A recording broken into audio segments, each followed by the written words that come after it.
Ngayong episode ay dadalhin ko naman kayo sa mga isla ng Tawi-Tawi na marahil ngayon nyo pa lamang makikita. 4 na taon kong pinangarap na makapunta dito sa may Sitangkay, Tawi-Tawi. Dahil akala ko nung una, yun na po yung pinakadulo. Pero pagdating natin sa may Sitangkay, may mas dulo pa pala sa pinakadulo. Grabe, di ko inaasahan na ngayong taon natin mapupuntahan itong isa sa mga pangarap kong isla dahil halos nasa dulo na po ito ng parte ng Pilipinas.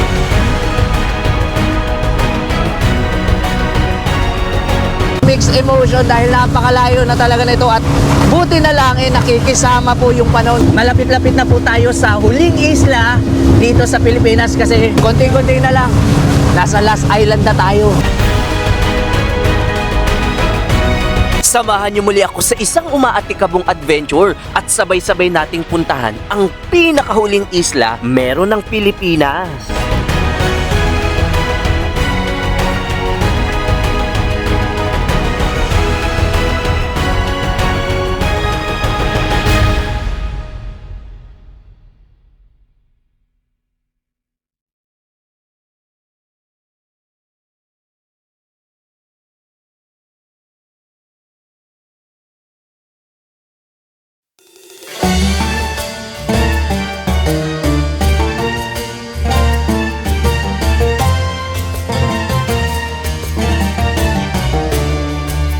At kung iniisip nyo tapos na yung island hopping natin, dito na nagsisimula dahil mula dito sa may Bungaw, itatawid na po tayo pa Sitangkay. So tara!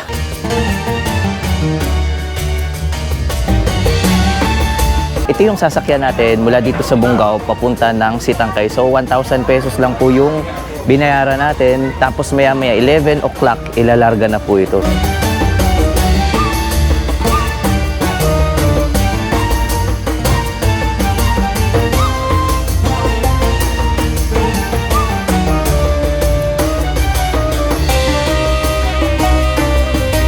Isa-isa nang sasakay. At dahil medyo kakaiba yung trip na gusto kong gawin, dito tayo mga kapo. Aray ko po. Dito tayo sa taas para masaya. Teka lang. Nako. Dito tayo. Para mas masaya yung gagawin nating adventure, dito tayo sa taas. Mula dito sa mismong Bungaw, Tawi-Tawi, pupunta na po tayo sa Sitangkay. So, dito kami lahat sa taas. Ngayon, sabay-sabay kami dito masusunog sa ilalim ng tirik na araw. Time check. Pasado alas 12 na po ng tanghali at alis na po tayo.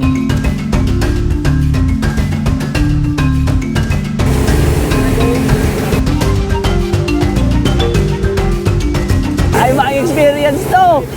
Dito tayo sa may taas! Mas masarap yung magiging experience pala kapag nandito tayo sa taas. Sarap ng simoy ng hangin.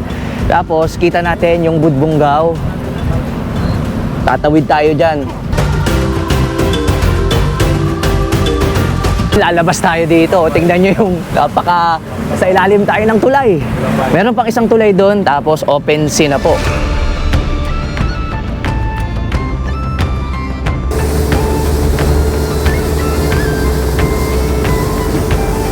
Grabe, di ko inaasahan na ngayong taon natin mapupuntahan itong isla dun sa may unahan. Bali, mula dun sa Bungaw, papunta na po tayo sa Sitangkay. Isa sa mga pangarap kong isla na papuntahan dahil halos nasa dulo na po ito ng parte ng Pilipinas. Halos ilang taon ko na rin pinangarap na mapuntahan itong isla na pupuntahan natin.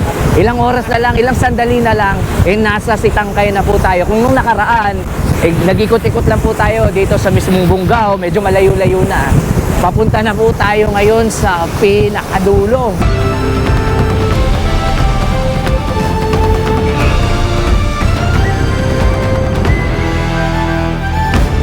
Kung nagbabalak din po kayong pumunta ng Sitangkay mula sa may Bungaw, wala po kayong ibang sasakyan kundi itong sinasakyan natin na TY Kiki. 1,000 pesos po ito.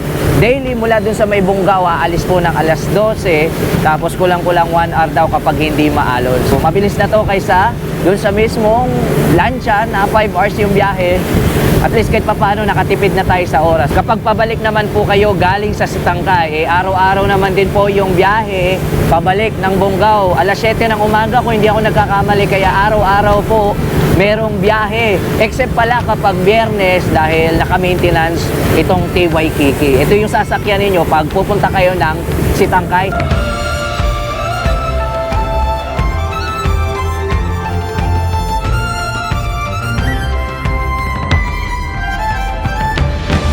Starting natin is Bungaw. So yung nadadaanan natin ngayon is Sulusi. So kung lilingon ka dito sa kabila, that is Sabah, Malaysia Island. Diyan is Celebes Sea. Ang Celebes Sea, nagbanggaan ang Celebes pati Sulusi.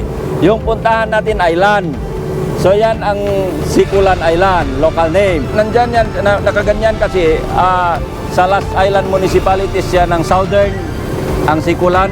So mayroon pa yung pinakamalayo pa sa Sikulan, yung Reef. Pero hindi na yun mapuntahan kasi kailangan mo ma-timing yung low tide, sa dagat, mahirap na yon. So pag gusto mong pupunta ng island, pinaka last island din sa west, east-west, yung Panggungan Island. Ito yung pinakadulo kasi yung Sikulan is nasa southern, sa south. So yan sa east-west ang Panggungan. Pag i-trace mo sa mapping, yon ang dulo is Sikulan.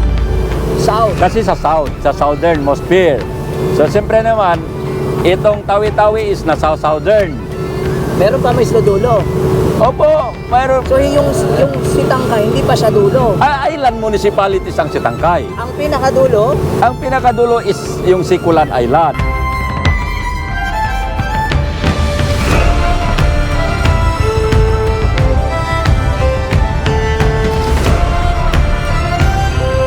so dadaan lang tayo dito sa tinatawag nilang Municipality of Sibuto. Bago makarating ng Sitangkay, ito muna, Sibuto muna.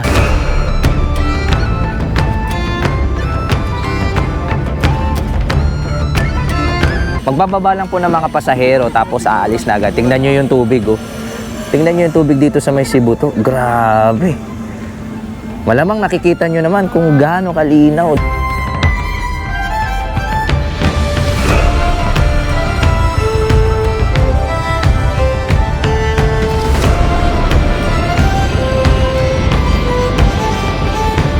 Kahit medyo malayo pa yung Sitangkay, galing sa may Sibuto ay hindi ko mapigilan na tumayo na lamang dito sa may itaas ng TY Kiki. Grabe, habang papalapit tayo ng papalapit doon sa may Sitangkay, ina-excite ako mga kapo. Halos 4 na taong kong pinangarap. At ilang minuto na lamang, malapit na tayo sa Sitangkay.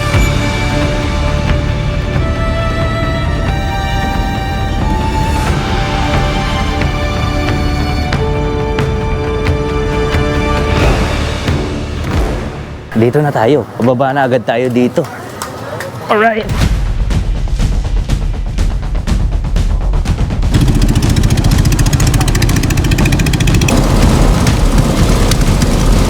Nakarating na nga tayo dito sa may Sitangkay, tapos sakay agad tayo ng panibagong bangka kasi punta na tayo sa kabilang isla ulit. Yan, dito tayo. Dito ka. Ayun. Yan, sakay tayo dito.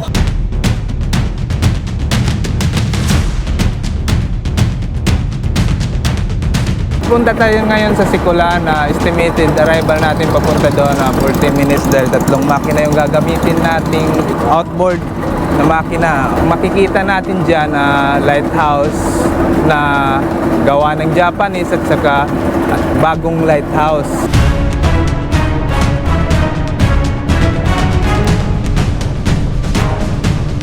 Kakarating lang natin ang Sitangkay, mag-island hop tayo. Rekta muna tayo sa malayo. Punta tayo sa Sikulan Island. Let's go!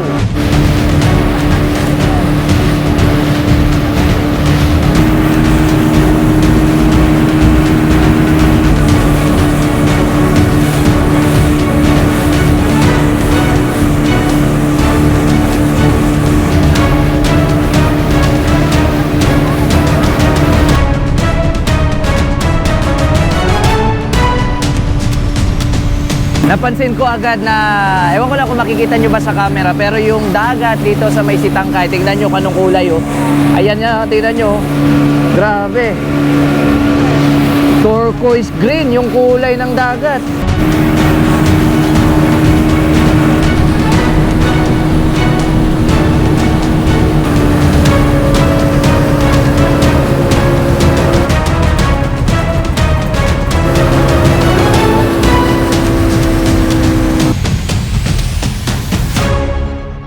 So tara, baba na tayo. Ito na yung tinatawag nilang, sabi ko, Sikulan Island.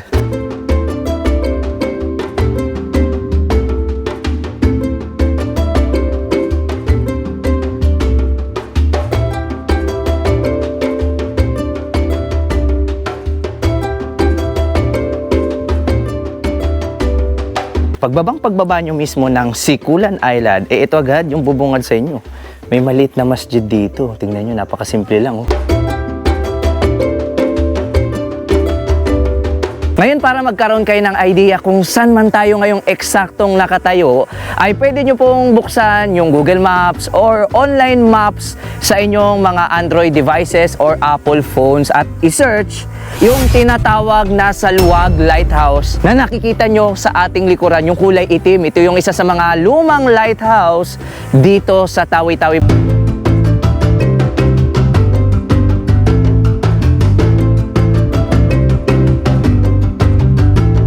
Itong Sikulan po ay ang nakakasakop dito, kung hindi po ako nagkakamali, ay yung munisipalidad ng Sibuto. Nakita nyo naman yung mga pinagdaanan natin mula dun sa May Bungaw. Tapos hanggang narating natin yung Sitangkay, dumiretso na agad tayo papunta dito sa Sikulan kung saan makikita itong Salawag Lighthouse na isa sa mga pinakaluma. Ngayon, hindi na po siya pwedeng akyatin dahil marupok na yung pundasyon, yung mga bakal, kulay itim na po siya. Pero nagkaroon naman ng bagong lighthouse na nakikita nyo na kulay puti. Dito sa mismong Sikulan Island ay napakapayak lang po ng pamumuhay. Meron po tayong namantaan doon na mahabang white sand na kung saan napakaganda rin pala nitong Sikulan. Kung magkakaroon kayo ng pagkakataon na mabisita itong lugar na ito, malapit lamang po ito sa Sitangkay. Huwag nyo nang palampasin na hindi mapuntahan itong Sikulan Island. Nasa pinaka-southernmost tip na po kasi talaga tayo.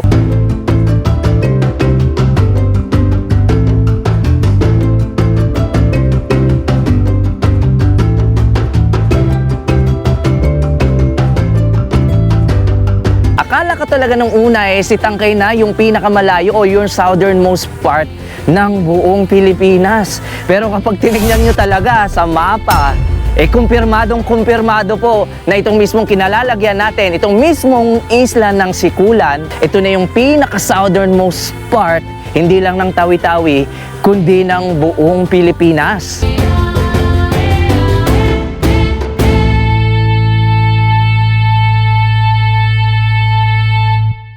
At dahil nandito tayo sa Sitangkay, Tawi-Tawi, yung tinaguriang Seaweed Capital of the Philippines, ay hindi natin palalagpasin makakita ng isa sa mga seaweed nila dito. At hindi lang po ito basta seaweed, dahil yung seaweed na susubukan natin hanapin ay pinangalan sa isang tao.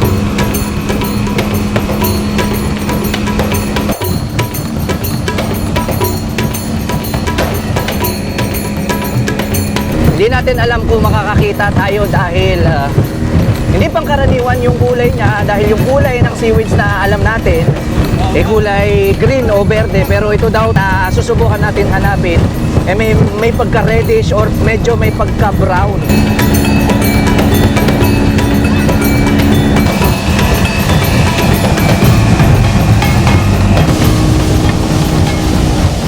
Minta kami agal-agal mo. Minta lang kami agal-agal ni Bibian. Ano yun tambalang? Tambalang. Yun! Saktong-sakto meron tayong naabutan ditong nag-harvest ng tambalang. Ito yung isa sa mga seaweed o klase ng seaweed na ipinangalan sa isang tao. Na pangalan po ay? Si Tambalang. Si Tambalang. Ito na yung Tambalang. Bakit po tinawag siyang tambalang? Kasi ang first nagtanim ng agal-agal, pangalan niya si Maas Tambalang. Siya ay isang tao galing sa isang barangay Tongmaging. Na tarantang tao, pag magbibili doon na maging itanim nila yung seedling, parang medyo maganda ang tubo. Yun na, nakasikat, naging Tambalang ang pangalan. Ito na ang itsura niya. Ano ba ang kinaibahan ng Tambalang sa ibang seaweeds po? Dahil si Tangkay po ay seaweeds capital of the Philippines. Ano yung kinaibahan ng Tambalang po na seaweed katulad nito? Ang Tambalang seaweeds, madaling tumubo at saka malaki ang ano niya. Ang itsura niya, lalong-lalong ang stem ng Tambalang, malaki. Kasi pag Tambalang agal-agal, yun na parang masikat kahit nang may klaseng iba. Hindi tulad ng Tambalang, malaki siya. Madaling tumubo at saka malaki ang tubo niya. O tingnan mo, puro ang stem niya malaki. Medyo may kabigatan siya. Ito na naging source ng income ng taga Sitangkay. Noon, nagkuhan lang yung mangingisda lang. Secondly, ito na. Pero nag-boom talaga ang income ng mga tao dito.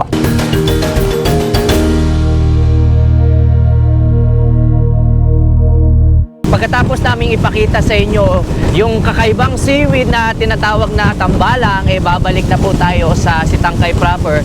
At bukas na natin ipagpapatuloy dahil kinabukasan, mag-island hopping po tayo. Abangan nyo kung saan tayo pupunta.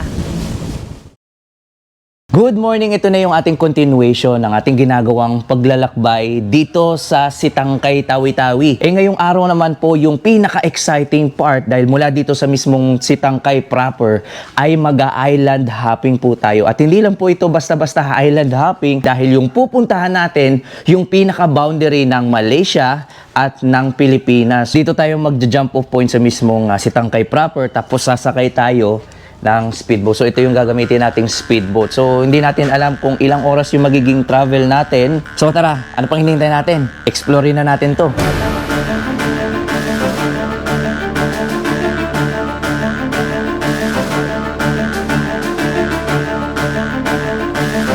Dito na, bababa na tayo dito.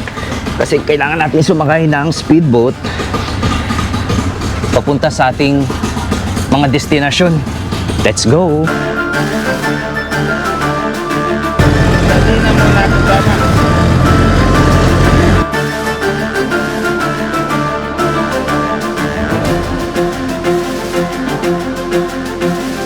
Mga ilang oras yung pinaka-travel time natin? Mga 1 oras, sir. 1 oras. So meron bang pagkakataon na mahirapan tayo pag tuwing alin? Mga maglo-low tide Pag low tide, sir. Pag low tide. Ikot-ikot tayo. Paikot-ikot dahil Kasi may bahura doon.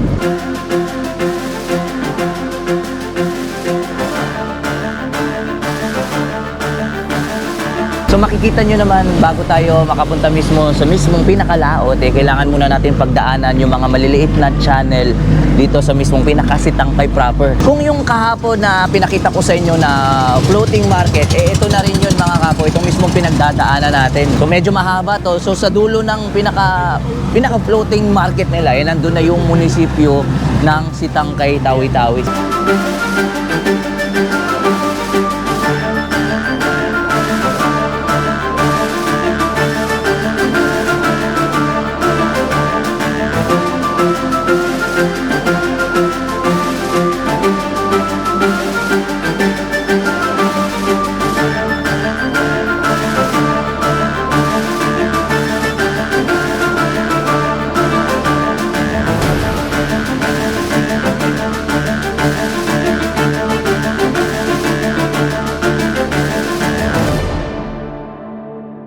Sa wakas nakalabas na tayo sa mga channel ng mismong Sitangkay proper, kaya medyo nagbagal tayo kanina. Ngayon naman medyo nagpapabilis na tayo, rumaratat na yung speedboat natin.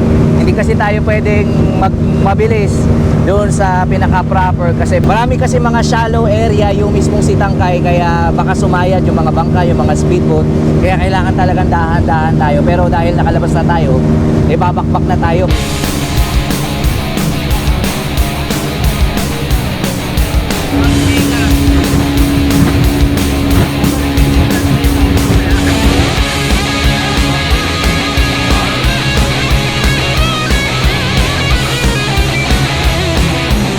para malaman nyo kung nasaan na tayo, dahil nasa gitna na tayo ng dagat, ay ipapakita ko sa inyo. So gumamit tayo ng Maps.me.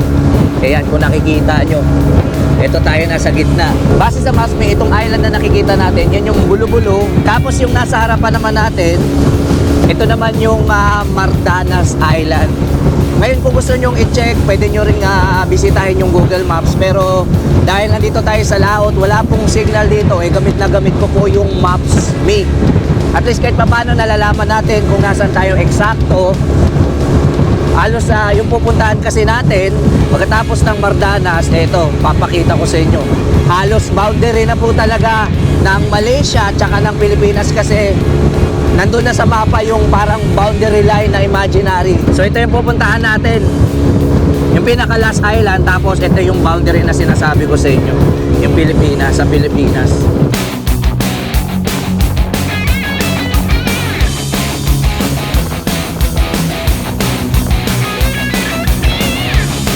Dito sa mismong kinalalagyan natin, pagkatapos natin madaanan yung isla na yon, natatanaw ko na yung huling isla dito sa mismong boundary mga kapo. Medyo papalapit na tayo. Medyo mixed emotion dahil napakalayo na talaga nito at buti na lang nakikisama po yung panahon. Kita nyo naman, maaliwalas, hindi ganun kalakas yung alon.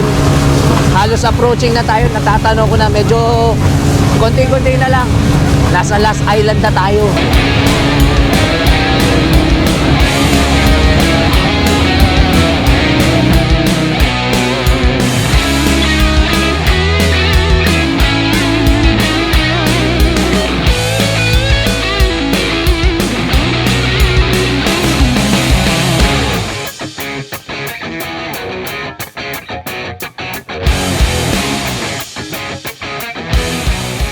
Hindi ko lang alam kung naririnig ba ako dahil yung hampas ng alon at yung hangin. Pero tanaw na po natin mula dito sa kinalalagyan natin. Malapit na po tayo sa huling isla.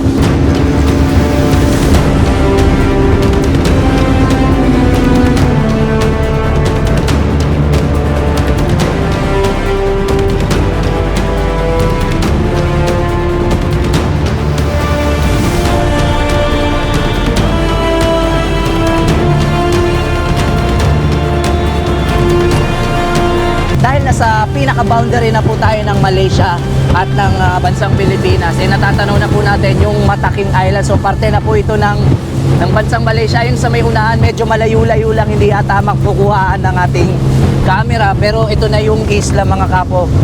Ito na yung last island na nakikita nyo. Approaching na po tayo.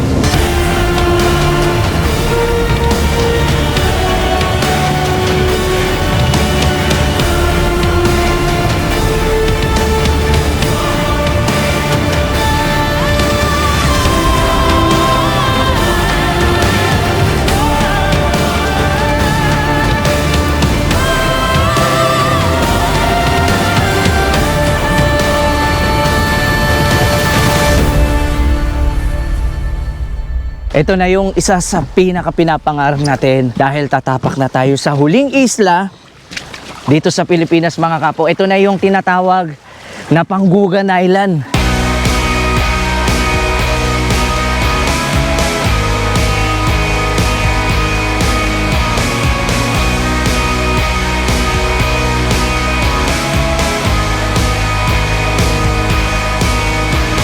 Ito ang Panggungan Island, ang pinakahuli at pinakadulong isla sa Pilipinas. Nakapwesto ito sa timog kanlurang parte mula sa Sitangkay, Tawi-Tawi. At kung hahanapin mo to sa online maps ay iba ang lalabas. Taliwas na nakalagay sa mapa na ito ay Panguan. Bagkus, kung tawagin ito ng mga lokal ay Panggungan, na ibig sabihin sa kanilang dialekto na pahingahan. Isa kasi itong isla ng Panggungan sa mga pahingahan ng mga mangingisda tuwing may malakas na alon o tuwing masama ang panahon. Dito sila nagpapalipas ng oras at minsan inaabot pa daw ng ilang araw hanggang sa maging mabuti ulit ang alon at panahon.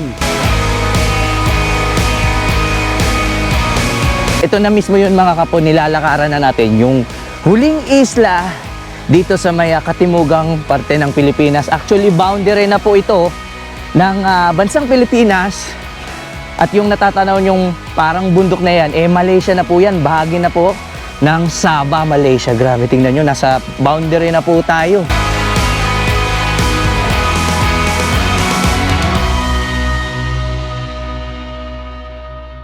para magkaroon po kayo ng ideya kung gaano kaganda yung puting buhangin dito sa mismong Panggungan Island. Tingnan nyo to. Talagang pinong-pino. Halos, ayun o, nalalaglag na lang ng kusa sa kamay natin. Yung puti at pinong buhangin. Grabe, tingnan nyo, ang haba niyan.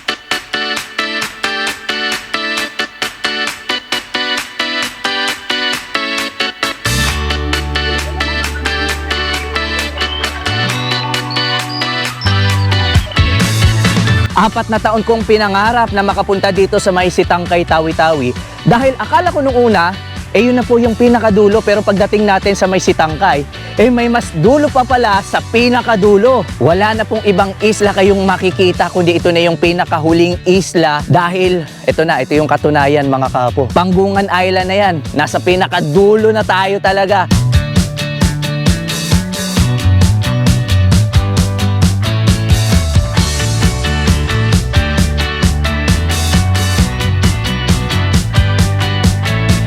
At kahit nasa pinakadulong parte na to o boundary ng Pilipinas at ng bansang Malaysia, meron po ditong maliit na komunidad na kung saan dito sila naninirahan. Morning! Sakto, meron tayong nakita dito sa mismong Panggungan Island kung saan ito na lamang yung nag-iisang pagawaan ng tepo o yung parang banig na yari sa pandan leaves katulad nito.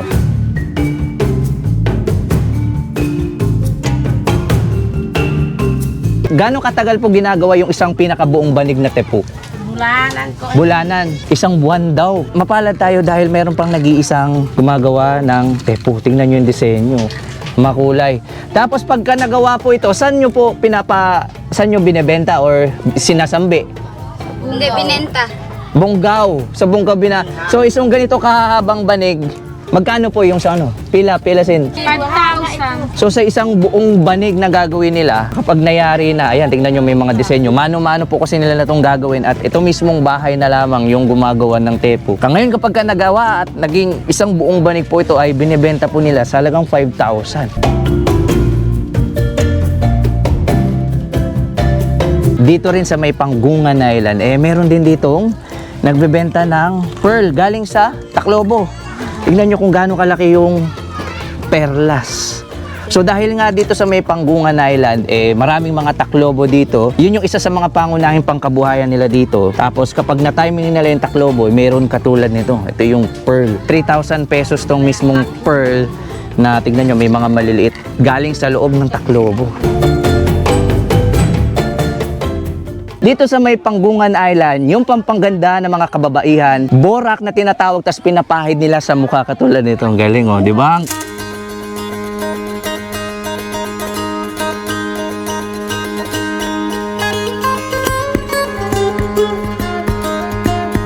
Ano yan? Ilalagay nyo sa mukha buong araw, tapos pagdating ng hapon, tatanggalin nyo? Oo.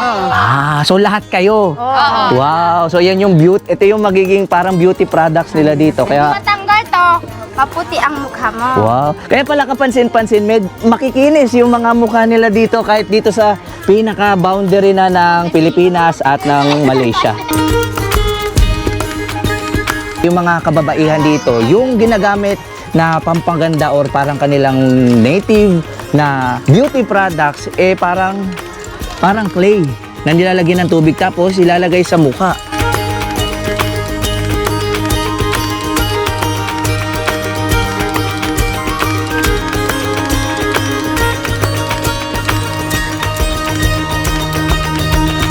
At dahil inuna natin yung pinakamalayong isla na Panggungan Island na kung saan yun na yung pinaka-boundary ng dalawang bansa sa Pilipinas at ng bansang Malaysia, patungo na po tayo. Hindi pa po tapos yung island hopping natin dahil sa package na kinuha natin sa mismong Sitangkay Tourism na nagkakahalaga sa 13,000. Tatlong isla na po yun, yung Panggungan Island, yung last island na pinakita natin kanina. At ito na yung pangalawang isla.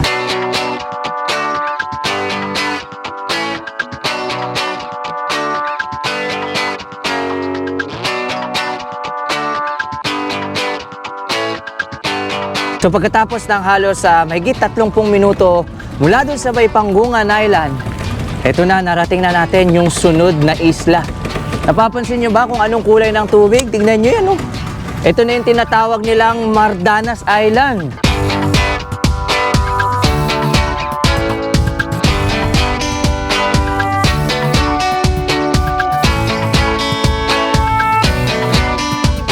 Itong Mardanas Island na kinatatayuan po natin ay kasama sa island tour package natin dito sa may Sitangkay, Tawi-Tawi. At katulad din ng Panggungan Island ay hindi maikukuble na napakaganda ng buhangin. Wala po ditong tao at wala po ditong establishmento. Kaya kung pupunta kayo dito sa mismong Mardanas Island, magbaon po kayo ng tubig, pagkain. Ang meron lang po dito sa mismong isla na kinalalagyan natin ay yung napakagandang puting buhangin at yung malakristal na linaw ng tubig. Napaka-raw and virgin ng mismong isla na ito na hindi ko inasahan na mapibisita natin to. Dito sa mismong isla ng Mardanas, meron ditong konkredong talaytayan na nagbibigay ng kakaibang ganda at lalong-lalo na pwede kayong tumalon sa malakristal na linaw ng tubig. Kung sakaling pupuntahan nyo rin po ito, sinasuggest ko na magbaon kayo ng tubig at pagkain dahil wala po kahit ano sa mismong kinalalagyan natin.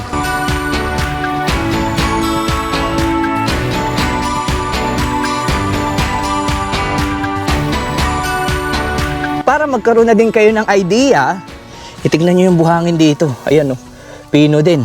Puting-puti at pinong-pino. Ayan o, parang binistay na buhangin sa pino. Ayan o, kita nyo nalalaglag lang ng kusa.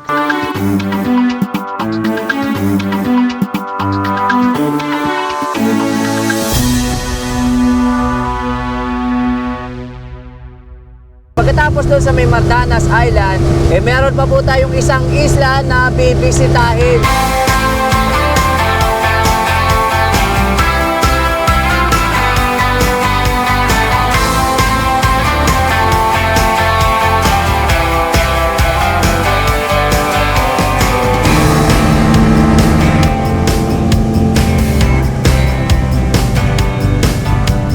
Grabe, kita niyo, no? Tingnan nyo, paparating pa lang tayo. Tingnan nyo kung gaano kalinaw yung tubig dito. Wow! May starfish na rin. Naaktuhan natin, may pawikan na yun. Wow!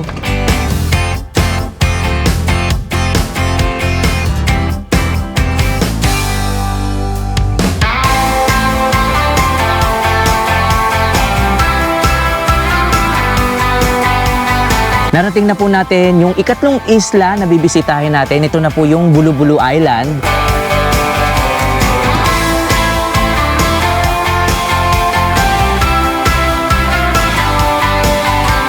At dahil medyo inabutan na tayo ng tanghali, kaya dito na rin tayo magpapalipas at kakain ng pananghalian. So nagpaakyat tayo ng buko para man lang pampawi ng init.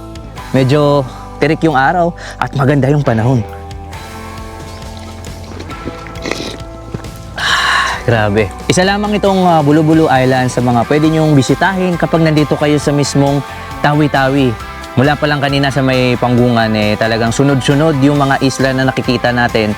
At katulad ng mga dalawang isla na napuntahan natin, kapansin-pansin yung linaw ng tubig dito. Napakarami pa talaga mga isla, lalong-lalo na dito sa mismong katimugang parte ng Pilipinas. Katulad itong Bulu-Bulu Island, kanina nga halos nakakita pa tayo ng pawikan at sana mamaya pagtapos natin mananghalian maka-encounter tayo ulit ng mga pawikan na lumalangoy-langoy lang dito sa mismong dalampasigan ng Bulu-Bulu Island. Nakakatuwa dahil marami pa pong mga pawikan, yung palangoy-langoy lang dito sa mismong paikot ng Bulu-Bulu Island. Halos lagpas 5 mga pawikan, iba-ibang laki, iba-ibang itsura, pero halos nandito lang sila, lumalangoy, kumakain. At yung isa sa kinaganda doon, yung lugar na mismong kinalalagyan natin, parang ito na yung parang tirahan nila at sanay na sila dito pumunta. At kung sakali magkakaroon kayo ng pagkakataon na masubukan yung island tour nila dito sa may Tawi-Tawi, magmula doon sa may pinakahuling island, sa may Panggungan Island, sa may Mardanas, hanggang dito sa may Bulu-Bulu, siguradong ma-amaze kayo dahil yung mga isla na pinuntahan natin ngayon halos pare-parehas nung itsura. Maganda yung buhangin, napakalinis ng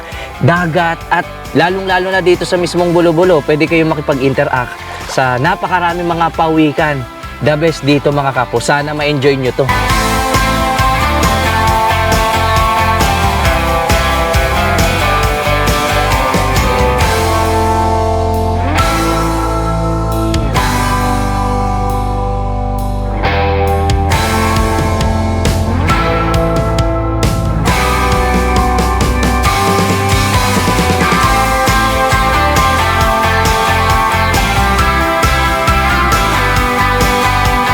Naway nagustuhan nyo po yung ating ginawang paglalakbay mula sa Zamboanga City, Basilan, Sulu, hanggang dito sa Tawi-Tawi. At kung mahilig po kayo sa mga ganitong klaseng travel adventure, ay baka naman po pwede ako makahingi ng isang subscribe mula po sa inyo. Napakalaking tulong po ng isang subscribe ninyo sa ating munting channel. At para lagi na din po kayong updated kapag nag-post ako ng mga bagong adventure dito sa YouTube. Asahan yung hindi pa po dito nagtatapos dahil ngayong 2025 ay marami pa po tayong pupuntahang mga lugar at mga malalayong probinsya dito sa Pilipinas.